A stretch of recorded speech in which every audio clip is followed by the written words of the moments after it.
Thursdays, only on Telesur.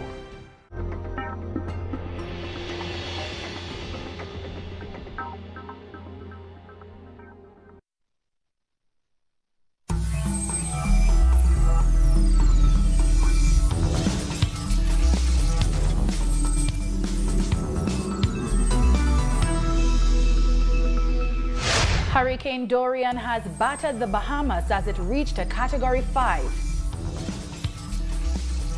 Argentina announces drastic capital controls to curb a dramatic economic downturn. And a Saudi airstrike leaves over 100 dead in the city of Dammar in Yemen. From the headquarters of Telesur English in Quito, Ecuador, this is From the South. I am Doris Polo. With peak winds at 185 miles per hour, the Bahamas is being slammed by Dorian, the strongest storm on record to make landfall on the islands.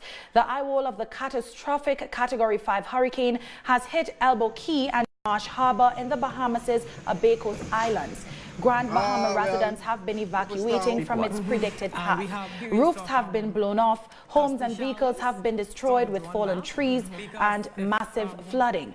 It's important to note that the Bahamas is a coral-based archipelago with 700 plus islands and keys range, with some uninhabited while others are packed with resorts. The US-based National Hurricane Center has described the situation as life-threatening and devastating. Well, think about the islands of the Bahamas. I mean, the eye wall just approaching the islands here. This is Grand Bahama right over here, Dennis. I mean, just absolutely devastating. So it's not just right now, 6 miles an hour. I mean, some place is going to see an eye wall and be in the eye for a long period of time. Let's look at the timing here. So we have a major hurricane, 180 miles an hour. This right here, 8 a.m. Monday. This is 8 a.m. Tuesday. Feeling the effects now. Still going to feel the effects into Tuesday morning. Absolutely life-threatening, devastating, information that we have concerning the Bahamas. Now, as the Abaco Islands was battered by Hurricane Dorian, Prime Minister Hubert Minnis cried, saying it was the worst day of his life. He said while homes in the Bahamas were built to withstand hurricane winds of up to 150 miles per hour, this situation is unprecedented. He also lamented that people have refused to heed his warning to evacuate. This is a deadly storm and a monster storm.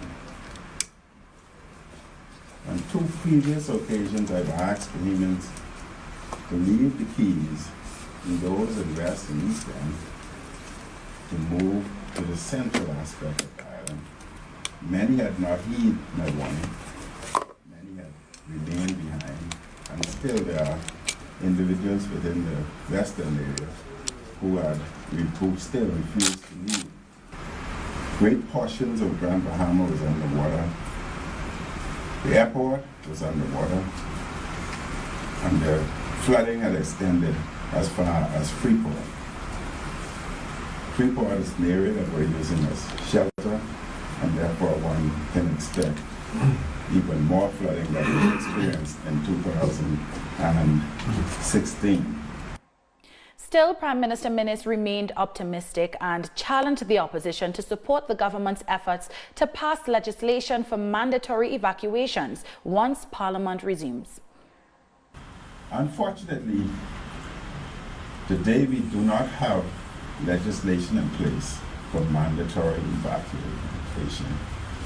But as I speak, I can assure all Bahamians that upon our return to Parliament, we will introduce legislation for mandatory evacuation. I would hope that the opposition will concur and support us in this legislation. Now, Dorian is expected to continue to move through the Bahamas into Monday. After hitting the Bahamas, it should move closer to the Florida East Coast late on Monday through Tuesday night local time. Miami initiated a state of emergency on Thursday that was extended. Meanwhile, Florida's Martin and St. Lucie counties have ordered mandatory evacuations. The areas include Hutchinson Island, Seawolves Point, and portions of Palm City that are closest to the river. The impact to North and South Carolina remains uncertain at this time. And as catastrophic Dorian continues to batter the Bahamas and its surrounding islands, we're joined by Travis Cartwright-Carroll, assistant editor at the Nassau Guardian. Hello, Travis. Can you tell us where you currently are and what the weather and atmosphere is like at this point in time? Hi, how are you? I'm in Nassau. We're doing pretty good. We're not getting any of the real effects from the hurricane, but our neighbors to the north in Abaco and Grand Bahama right now are losing everything to the storm. That is really devastating news, and we've seen the effects of the Category 5 hurricane on Abaco Islands and Marsh Harbor. What information have you received about the extent of damage thus far? We've been hearing some pretty devastating. People have been losing their homes. Abaco, they're still stranded there. We haven't heard from them. We don't know how they're doing. Folks who are in Marsh Harbor, which is mainland Abaco, they've been forced to leave. Some of them have been forced to leave their homes to seek other shelters because either the roof blew off or it started to flood. So, I mean, it's been very devastating. Seeing the videos, and Prime Minister Hubert Minnis, he issued a warning for evacuations not once but twice, and during a media conference he lamented that people failed to heed his warning. Why do you think that is? I mean, it was surprising that you had so many people who decided to ride it out, especially on the Keys. Some of the Keys, you can literally see one side of the ocean and the other side. They're not that big. So I wish I knew. He did. From as early as Thursday, he started telling people, to try and get inland, and if you could come to Nassau, which is where I am, to come. But unfortunately, people didn't heed that warning, and right now they're kind of on their own until the all clear is given. Now, the Prime Minister has also called on the opposition to support a bill to have mandatory evacuations. Why do you think the Bahamas has failed to do so and implement such legislation before? Well, this is not the first time that talk has come up about a mandatory evacuation law. In 2017, we went through Hurricane Irma, which basically destroyed Ragged Island, which is an island in the southern Bahamas. And during that time, Prime Minister brought up this issue of bringing forth a mandatory evacuation law. He didn't do it. As far as we know, it was sidelined. And I pressed him on it today. I haven't heard anything from the opposition saying that they would not support such a law. So I don't know where he got it from. Maybe they had some private discussions and issues were raised. But we did ask him today, and he said that as soon as Parliament meets, they're going to move forward. They're going to bring this law. So we'll see. We'll hold him to that. And in terms of disaster management, how would you describe the National Emergency Management Agency's preparedness for this storm? By all accounts, they seem to be on top of it. They're ready. They have their shelters open, and they're ready to go out there and respond as soon as the all clear is given. Now, Travis, in terms of climate change, it's a real issue and the Paris Agreement has not been implemented. What do you think a failure to address this phenomenon could mean for countries like the Bahamas and others around the world that will face similar disasters? But we know that countries like the Bahamas are going to be the first casualties of climate change. The Bahamas is a signatory to the Paris Accord. The Prime Minister, he points this out every chance he gets about this issue and trying to bring awareness to it. So, I mean, we'll see what happens going forth. I know that our friends to the north are not very keen on the idea right now, but it is something that will affect countries like the Bahamas greatly. Thank you so much, Travis, for joining us, and we wish you guys all the best, and we hope that you can stay safe during this destructive storm. Thank you so much. That was Travis Cartwright. He is assistant editor at the Nassau Guardian in Bahamas. And we'll take a short break now. When we return, the devastating case of wildfires in the Brazilian Amazon continues. We'll have more details in a minute.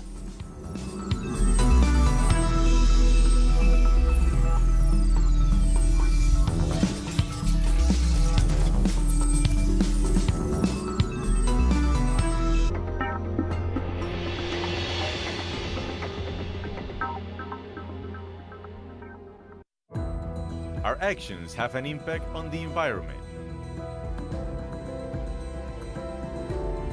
It's our responsibility to change for the sake of our planet. Let's be part of this transition.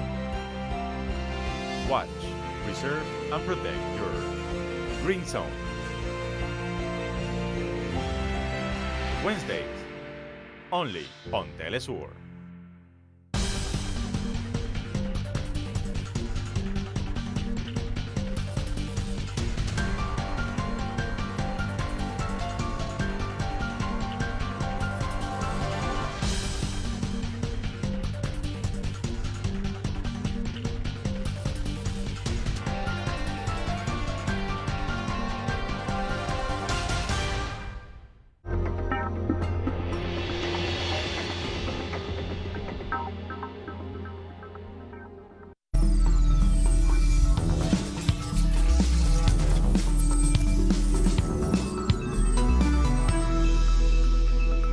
Welcome back.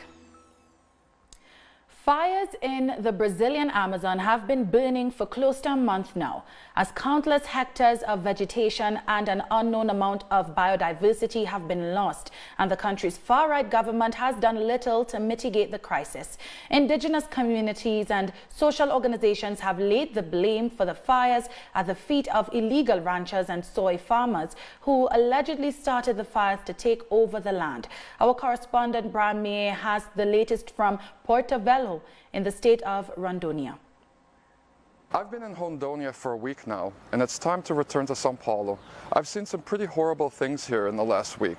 I've learned of 2 indigenous tribes in a reservation that's been encroached upon by illegal ranchers, loggers, and soy farmers who are parceling out land and burning down forest on protected territories that have seemingly just disappeared. Nobody's seen them for 2 months. We've gone deep into the heart of Amazonas, the state that, as of last year, still had 98% virgin forest cover. And we saw land being burned, we saw soy plantations propping up, and we even saw a grain silo terminal being built in Humaitá to supply the international market with soy. So if you see all of these things, and especially the way the media is portraying it, as just this chaos of fires burning and Bolsonaro, a mad leader out of control, you could fall into despair. But it's important not to despair at this moment. People still have power to change things. Now, Cargill Corporation came under a lot of pressure about 12, 13 years ago when a big international report showed how they were benefiting from Amazon deforestation. They tried to reposition their image as being a company that serves as a kind of steward, a protector of the rainforest. Now, as we see, as they're nearly doubling their capacity for exporting soy in the middle of the Amazon here in Rondônia, that this doesn't seem to be the case right now. But if enough people call them up, if enough people in the United States call their lawmakers and ask them to pressure Cargill, maybe something can change. Another important thing to remember is that the European Union traditionally buys around 40% of its beef from Brazil. They're going into a new trade deal negotiation round for Mercosur coming up. And so now is a more important time than ever, if you live in the European Union, to pressure your lawmakers, pressure the European Union Parliament to say that there'll be no deal unless Brazil stops exporting beef to the European Union from the Amazon rainforest. Those are a few things that we can start thinking about on how to change this. I don't think it's time to just give up hope. The Amazon is reaching a crucial tipping point. So now is a more important time to act than ever. That was Brian Mayer with that report. The Argentinian government has announced foreign exchange controls that will take effect on Monday. The announcement comes as the economic crisis in the country spirals out of control. Under these new measures, institutions will need authorization from the central bank to buy currencies in the foreign exchange market. They will also need authorization for transfers made outside of Argentina. On Thursday and Friday alone, close to $3 billion was drained out of foreign currency reserves as the government struggled to repay short-term debt and slow the peso's devaluation. Citizens have blamed President Mauricio Macri's neoliberal policies for this crisis, as thousands have been left without work and most wages cannot cover the cost of living. Mexican President Andrés Manuel López Obrador has given a government report to state authorities, entrepreneurs, and representatives of civil society. During his speech, AMLO lauded the economic advancements made since he took office, as well as the efforts his government has made to maintain a respectful and mutually beneficial relationship with the U.S. Government purchases this year will add up to $1 billion pesos. They are being made in a consolidated way and under the supervision of the Treasury. During these first 9 months, we have achieved savings of 145 billion pesos. We have tried that the bilateral relationship with the United States be conducted based on mutual respect, with cooperation for development and agreed solutions to common problems, among them the most important being the migratory phenomenon. In Venezuela, Communications Minister Jorge Rodriguez has revealed a plan by far-right terrorist cells to set off a number of explosives across Caracas. He made the announcement during a media conference. On August 17, members of the Ministry of People's Power found suspicious packages that had been thrown outside the headquarters of the Special Action Force in Sucre Parish, which contained explosive devices inside. He also warned that these foiled bomb attacks were meant to be part of a larger terrorist plan against the people of Venezuela. I warned the people of Venezuela and the world that this is a part of a bigger plan that was going to be put into action in 2 weeks' time, in 15 days. These terrorists plan to carry out large-scale attacks against the people of Venezuela and the constitutional government of the Bolivarian nation. Soon after Minister Rodriguez revealed these terrorist plans, the Vice President of Venezuela, Delcy Rodriguez, tweeted that the Bolivarian government will present conclusive evidence to the UN, which shows the Colombian government has sheltered these terrorist cells. She said the evidence proves these cells were trained and armed in Colombia to carry out attacks against our constitutional order in violation of the Security Council Resolution 1373. During his news conference, Jorge Rodriguez gave evidence to support these allegations, demanding a response from the Colombian government. The first International Workers' Congress came to an end in Venezuela on Saturday. They declared their support for the Bolivarian Revolution and condemned the U.S. blockade. A massive march was also held on the streets of Caracas under the slogan, "No More Trump." A gathering of union leaders from across the world reaffirmed their support for the working class and the Bolivarian Revolution. We stand in complete rejection to the policies of Donald Trump. Here, we have all said, no more Trump. Everyone here told us they will continue supporting our struggle from their own countries to stop a mechanism that breaks all international laws and that wants to see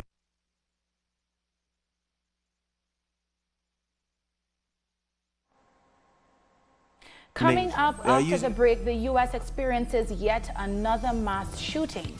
Stay tuned.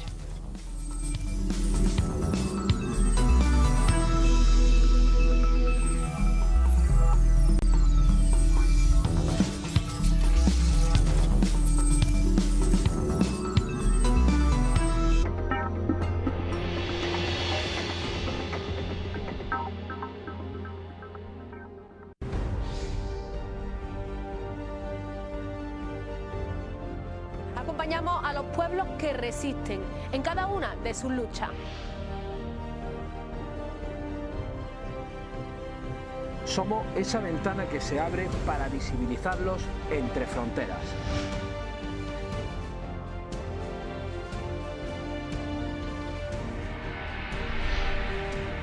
Thursdays, only on FtS. The Pakistani journalist Tariq Ali examines the mass media influence promoted by imperialism. Get access to the analysis of the socio-economic and political life of the whole South America on our screen and platform in English. A critical place committed to the truth to determine the major events that transformed the world today. On Monday, only on FtS.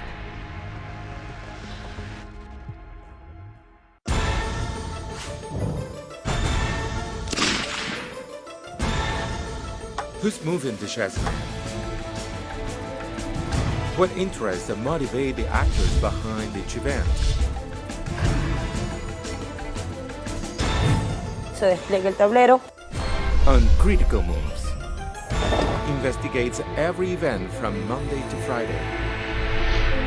Only on Telesur.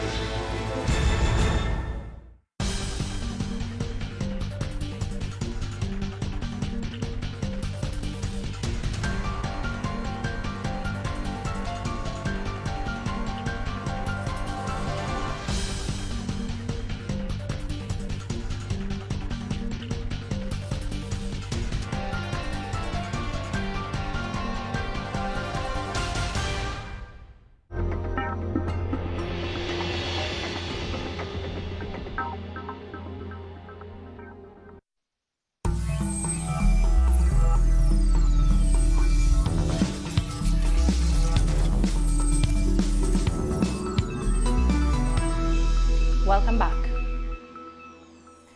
At least 7 people were killed on Saturday after a gunman went on a shooting spree in Texas in the United States. Police say the mass shooting began at a stoplight between the cities of Midland and Odessa. The gunman shot at least 20 people, including motorists and passers-by. Police eventually shot dead the man, who has not been named so far. The shooting occurred exactly 4 weeks after 22 people were killed by another gunman in the city of El Paso. Here comes SWAT. More than 100 people were killed in Yemen after the Saudi-led coalition launched a series of airstrikes on a detention center. According to the International Committee of the Red Cross, at least 40 survivors were being treated after the attack in the city of Dammar. The war in Yemen, currently in its 5th year, has killed already tens of thousands and led to widespread famine and disease in what the UN calls the world's worst humanitarian crisis. Thousands have rallied in Pakistan's Karachi city to express solidarity with the people of India-administered Kashmir. Organized by the Islamist political party, protesters are urging the United Nations to send a peacekeeping mission to the region. Srinagar has been under a security clampdown ever since India stripped Jammu and Kashmir of their semi-autonomous status last month. Telephone lines, internet and television networks have also remained blocked, while movement and assembly have been restricted. We demand that the United Nations peacekeeping mission, like they go to Uganda, America, East Timor and Djibouti, now they should go to Srinagar. It has been a month since the area has been under curfew and people are dying. Who will help and stand with them? Hence, in the first phase, we urge the Pakistani government, the UN Security Council, the Organization of Islamic Countries and the entire free world to take practical measures for Kashmir's freedom and the right to live. The head of the United Nations has promised to continue supporting the Democratic Republic of Congo's army in its fight against armed groups. Secretary General Antonio Guterres also vowed to do everything to bring an end to the scourge of insecurity. Visiting the eastern city of Beni, Guterres said it was necessary to go on the offensive against the armed groups. About 16,000 peacekeepers are set to be deployed in the country, making it one of the largest UN missions in the world. Guterres said UN peacekeepers would work closely with the Congolese military and police. I heard poignant testimonies from people who lived in the bush, under the illusion that being in an armed group, they would have had a better life. The truth is that it's a tragic life, a life without a future.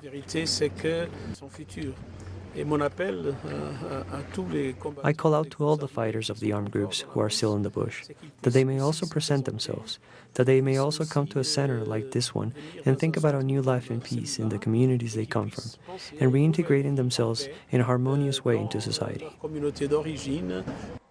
Still in the DR Congo, Red Cross teams have visited districts in Beni to raise awareness on the Ebola virus. According to the organization, most residents have been misled by rumors that the virus is political. Among other issues, some communities have refused to get vaccinated, saying the drug is contagious. Health workers are also struggling to overcome community mistrust and widespread security problems. The death toll from the year-long Ebola outbreak has since crossed 2,000. We're often told that Ebola is politicized, that response teams are getting richer, that Ebola is to exterminate communities, and that Ebola is actually something that will never end. And so all these questions come up from time to time. Shifting gears now, Libyans have commemorated the 50th anniversary of the September 1st revolution, when forces led by the late leader Muammar Gaddafi overthrew King Idris I. Citizens gathered in the city of Bani Walid to mark the date. Many also paid tribute to Gaddafi, whose rule brought significant improvements to the Libyan people's quality of life after the end of the monarchy. Since his ousting and assassination in 2011 at the hands of US-backed rebels, Libya has descended into chaos as war, poverty, and slave markets proliferate. That brings us to the end of this news brief. You can find these and many other stories on our website at telesurenglish.net. And join us on social media, Facebook, Twitter, and Instagram. For Telesur English, I'm Doris Polo. Thank you for watching.